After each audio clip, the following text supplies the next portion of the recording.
Sulla vicenda dei migranti dice la sua lo scrittore empedoclino Andrea Camilleri, che attraverso un video pubblicato afferma come i porti siano aperti, questa è politica nazista, non sarà complice. Ci tengo, dice Andrea Camilleri, da cittadino italiano, a dire questa frase, non in nome mio, commentando lo sgombero avvenuto qualche giorno fa presso il centro di accoglienza a Castelnuovo di Porto, a pochi chilometri da Roma, dove una comunità di 540 migranti, definendolo persecutorio, a dire che stiamo entrando in un regime di violenza e di prepotenza. Camilleri ha anche sottolineato la necessità di tenere aperti i porti, mai chiusi, mentre si perseguitano coloro che ormai sono italiani perfettamente integrati. Questa, continua lo scrittore, è un'ossessione. Rendetevene conto, mi rifiuto di essere un cittadino italiano complice di questa nazista volgarità.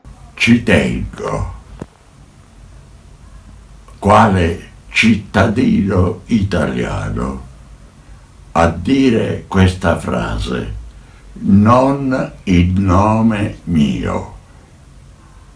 Mi spiego meglio.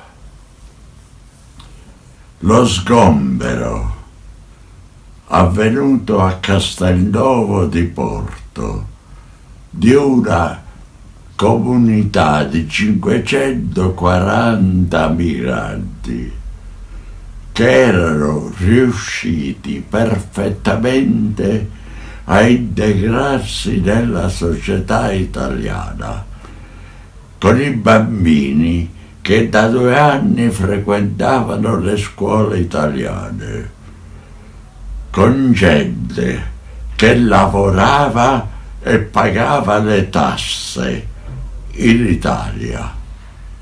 Questo sgombero è persecutorio, cioè a dire, attenzione, stiamo entrando assolutamente in un regime di violenza, di prepotenza, non solo di difesa contro l'emigrazione oscena, perché i porti devono essere aperti a tutti, mai chiusi, perché i porti spesso sono la riva sognata da gente, da migliaia di persone. Gli si chiude la porta in faccia, non solo, ma si comincia a perseguitare coloro che ormai sono italiani, integrati perfettamente.